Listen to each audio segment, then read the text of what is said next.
Ezeis, Rita Son, Rouzas Group et 3DS Group sont heureux de vous présenter Carré VIP.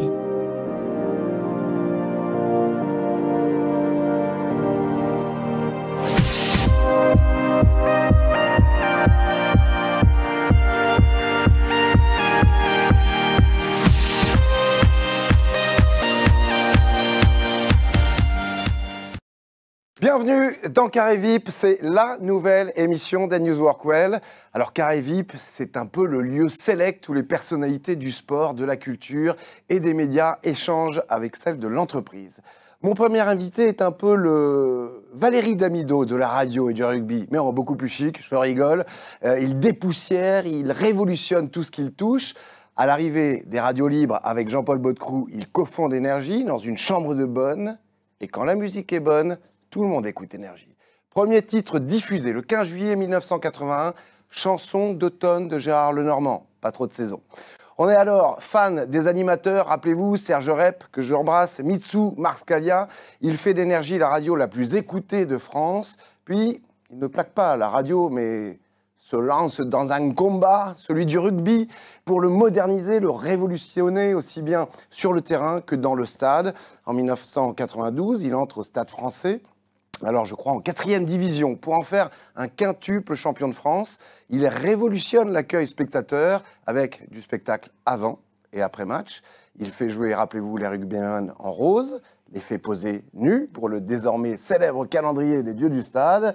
Et avec l'architecte Rudy Ricciotti, il lance la rénovation du vétuste stade Jean-Bouin pour en faire un paquebot moderne de 20 000 places, respectueux de l'environnement, entre autres avec des panneaux solaires, et où tous les membres d'une même famille se sentent chez eux. Max Guazzini, bonjour. Bonjour. Merci, on est ravis de vous accueillir. C'est trop la présentation, c'est trop. Non, vraiment, c'est un plaisir. Mais vous le savez, pour une vraie Dream Team, comme au basket, il faut être 4. L'équipe est donc complète avec Loïc Mazière, directeur général Île-de-France de Rouzas Group. Bonjour Loïc. Bonsoir, et merci Max d'être venu. Ouais, on est ravis d'être tous ensemble. Vous êtes spécialiste de l'aménagement d'espaces de travail, mais aussi, je crois, ancien international de rugby à 15, vous êtes passé par Béziers, Dax, le Stade Toulousain, mais aussi l'équipe de France à 7, c'est ça? Tout à fait. Après, étant natif de Toulouse, ne pas passer par la grande famille du rugby aurait été un petit échec. C'est ça, ou la cuisine de la saucisse, bien sûr. Romain Bosch, à vos côtés, dirigeant de Rita Son, spécialiste des travaux d'intérieur depuis 3 générations, une entreprise familiale, Romain. Exactement. Bon, du coup, Toulouse aussi, pour moi c'est l'échec parce que je ne suis pas passé par le rugby, mais je suis rapidement arrivé à Paris pour développer Rita Sons.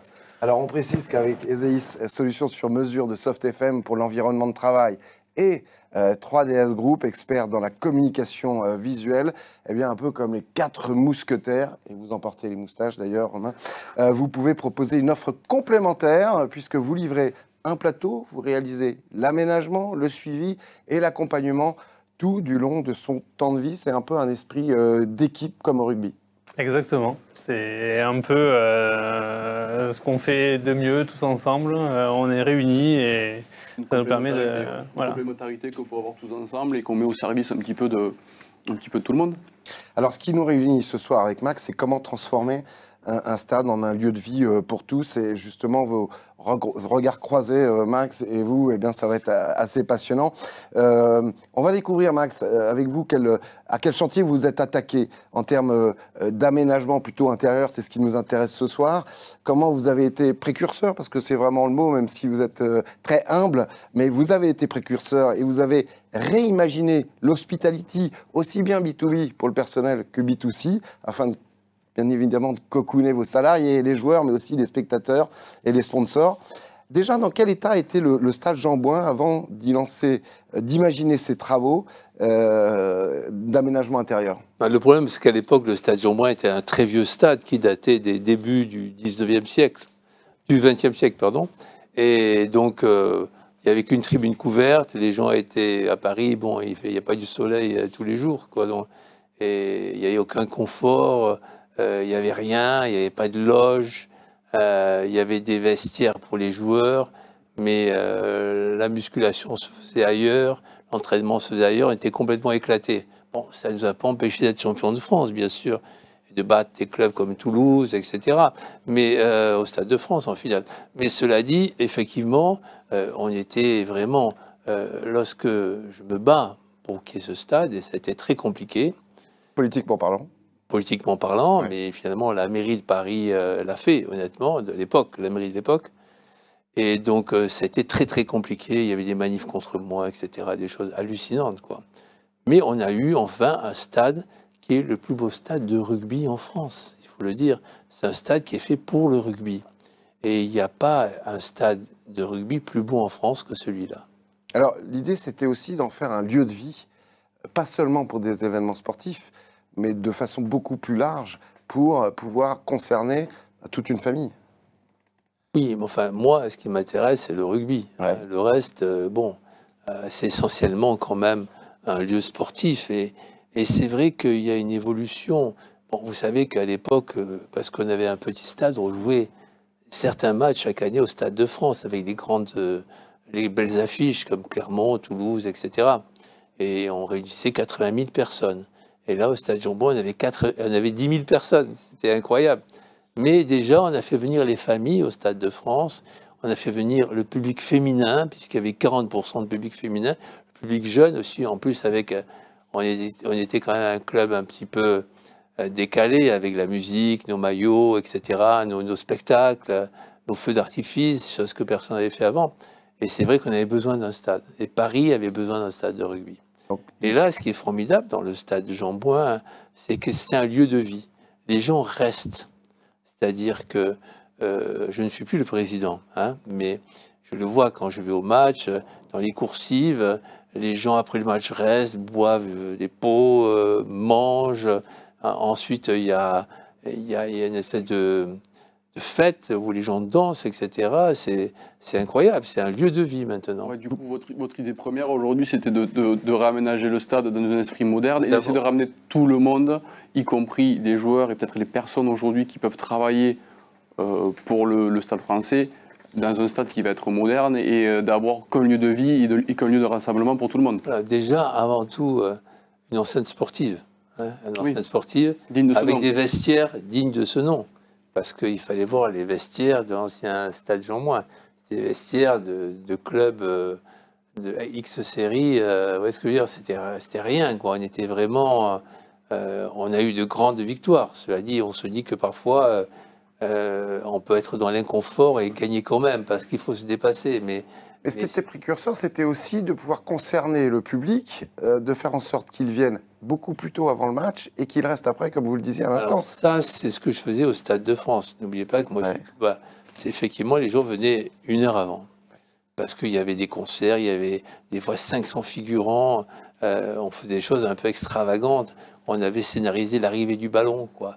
C'est ça. C'était comment le ballon va arriver, quoi. Donc, du spectacle. Du spectacle. Parce que le sport, c'est un spectacle, pour moi. Et donc, les Américains l'ont compris bien avant nous. Hein, on n'a rien inventé. Et c'est vrai que, je sais, des fois, on a fait venir des gens des États-Unis. Le Rocketman, là, qui s'envole dans le ciel, je l'ai fait venir de Louisiane ou d'Alabama, je me souviens, ça coûtait une fortune, mais le public avait envie de voir ça. On a fait des choses que je ne ferai plus maintenant, parce que j'ai mis des animaux dans le stade. Et moi, je suis secrétaire général de la Fondation Brigitte Bardot. J'ai mis des tigres, j'ai mis des éléphants, j'ai mis des taureaux, j'ai mis des tigres, fait des chameaux une fois. Et c'était d'ailleurs incroyable. Mais les gens aiment le spectacle. Le public aime le spectacle. Robin, tu voulais poser une question peut-être à Max par rapport à ça? Quel rôle vous avez eu du coup dans la construction de ce stade, enfin dans la rénovation, l'aménagement? Non, mais moi je me suis d'abord battu, ça a été mon combat, pour qu'il y ait un stade de rugby à Paris. Après, comment ça s'est passé? Quand finalement les politiques se sont mis d'accord entre les différents groupes au Conseil de Paris, c'est très compliqué. Et il a fallu choisir un architecte, n'est-ce pas? Bon. Et bien sûr, on a fait un briefing pour le stade. Voilà. Moi, je voulais un stade fermé, pas un stade comme Charletti qui est ouvert à tous les vents, qui n'est pas un stade de rugby. Fabien Galtier a donné pas mal de briefs pour les vestiaires, il faut le dire. Et puis après, il y a eu une réunion, il y a eu plusieurs projets d'architectes, on a voté. Et c'est le projet de Rudy Ricciotti qui l'a emporté. Ricciotti qui a aussi fait le Mucem à Marseille. Et d'ailleurs, en faisant le Mucem, il s'est inspiré du Stade Jean-Moin. Parce que il y a des points communs. Béton, voilà. Je connais bien. Votre idée première, vous, du coup, c'était quand même par rapport à cette rénovation du stade, comme vous disiez, de ramener un petit peu tout le monde, c'était que ce soit les sportifs, qui est un lieu de vie et un lieu de réception, un lieu d'entraînement qui soit sur place. C'était aussi d'avoir peut-être au niveau du personne qui travaille, comment ça s'est passé au niveau des bureaux, comment ça s'est passé pour l'aménagement, quelles étaient vos consignes par rapport à... Les bureaux, bon, mais est-ce que vous avez... d'intérieur, mais l'important c'est d'avoir des loges.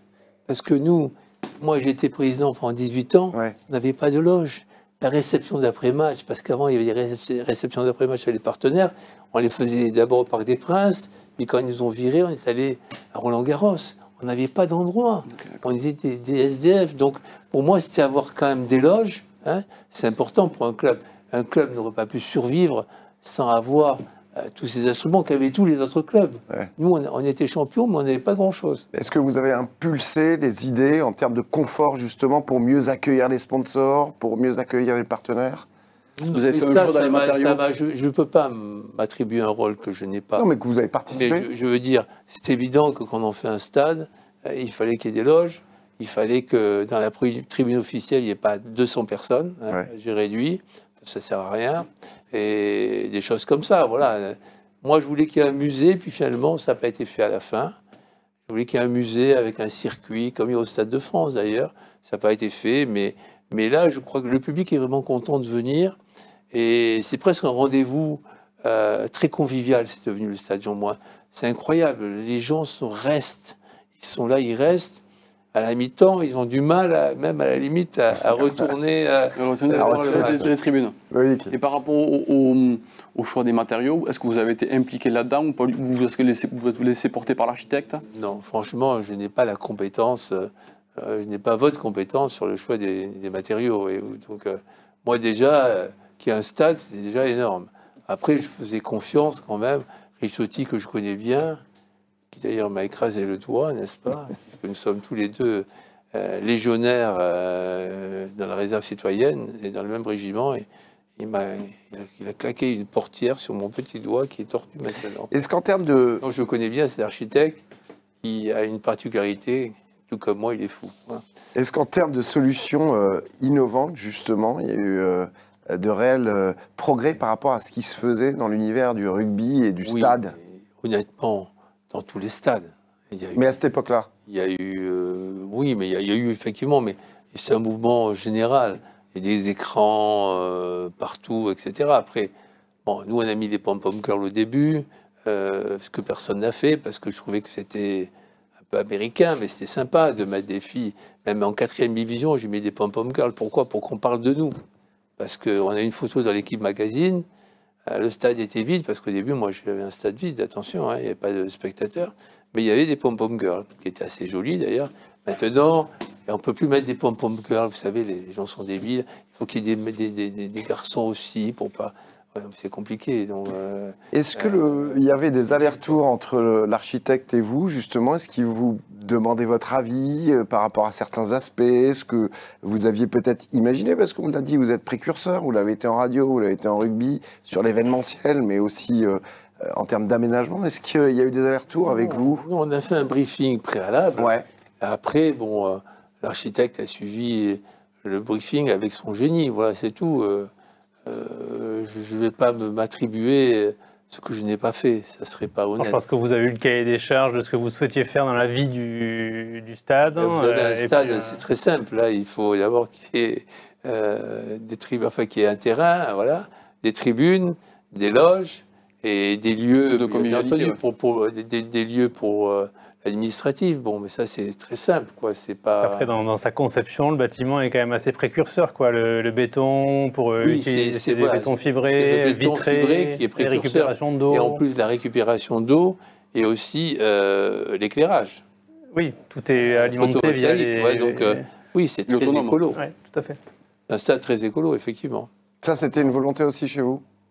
C'est une volonté commune. Voilà, c'est une volonté commune. Est-ce que Dire que c'est ma seule volonté, ce serait faux. Non, mais ça en faisait partie. Non, mais j'aime pas ramener toute la couverture à moi, voilà. Donc sinon, mais c'est vrai. C'est tout à votre honneur. Depuis 2013, hein, le lancement de ce nouveau stade, est-ce qu'il y a eu des changements à votre connaissance? Est-ce qu'on a apporté des modifications? Est-ce qu'il y a eu des évolutions? Oui, il y a eu des détails, bien sûr. Il y a eu des détails, mais pas énormément, quoi. Oui, bien sûr, il y a eu des détails.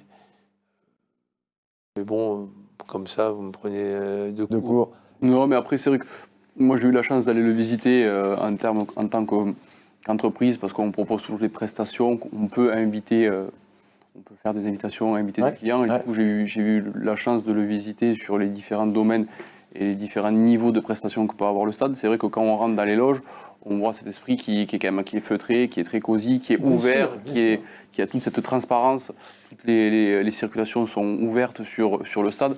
C'est proche du terrain. C'est proche du terrain, donc c'est vrai que c'est agréable, c'est lumineux et c'est cosy. C'est vrai que quand j'étais visité, ils m'expliquaient même qu'on pouvait louer un bureau à l'année sans forcément pouvoir s'associer les bureaux. Il faudrait que ça reste dans le style de déco qui était la pièce. Et je trouve que c'était quand même quelque chose qui était quand même assez novateur. Et pour faire venir des clients, ou pour des fois des personnes qui n'ont pas la chance d'aller là, d'aller dans des stades ou de connaître ce genre d'événement, je trouvais que c'était novateur aussi. Puis il y a un point aussi, c'est à l'extérieur du stade. Et les commerces qui sont ouverts il y a la boutique autour du stade. PSG, il y a la boutique du Stade français, il y a plein de start-up. Il y a une école même, donc petit à petit, c'était dans le projet. Voilà, c'est dans le projet pour que le stade vive et aussi génère aussi du profit pour ceux qui l'ont construit. Il y avait aussi des bureaux, c'était prévu à l'extérieur. Voilà, à l'intérieur, c'est le rugby, à l'extérieur, à part la boutique du Stade français qui est là maintenant, avec du retard d'ailleurs. Oui, vous y aviez joué sur ce stade? Effectivement, j'ai fait un match avec Toulouse, mais on avait pris malheureusement une belle fessée. Vous avez joué avec Toulouse Oui. Et dans l'ancien? Non, mais c'était au Stade de France. Je n'avais pas joué à Jean-Bouin. D'accord. C'est là où vous avez été fanny avec Toulouse? Oui, le 29-0. On va parler des choses qui fâchent. Vous avez mis les juniors, non? Non, pas forcément, mais... vous avez joué quand même. Mais dites-moi, Loïc, donc vous avez, en tant qu'expérience, juste une expérience de spectateur, de partenaire sur le stade Jean-Bouin? Mais j'y étais 2 fois en tant que spectateur sur différents niveaux de prestations. Ouais. Je crois qu'il y a une prestation en Bodega et après une prestation qui est un petit peu à Jean-Bouin. C'est vrai que je pense que le résultat est plus qu'abouti. Je pense que Est-ce que c'est inspirant pour c'est inspirant parce qu'aujourd'hui, pour parler juste de Toulouse où je vais plus régulièrement, le stade mériterait un coup de neuf et de s'inspirer un petit peu de ce qu'a fait le Stade français. Mais vous savez, effectivement, après les matchs, il y a la Bodega en bas, mais c'est une discothèque. C'est bourré. Il y a le Café Rose où on va qui est un peu plus calme, où je vais plutôt. Mais c'est vrai que c'est un lieu de vie maintenant. Et ça, c'était vraiment ce que je souhaitais. Ouais, c'est ce que vous recherchiez en premier. Quoi. On se posait une question quand même. Pourquoi le rose? Lisez mon livre. Je l'explique. Ça s'appelle « Je ne suis pas un saint », parce que moi, je ne croyais pas que je sois un saint.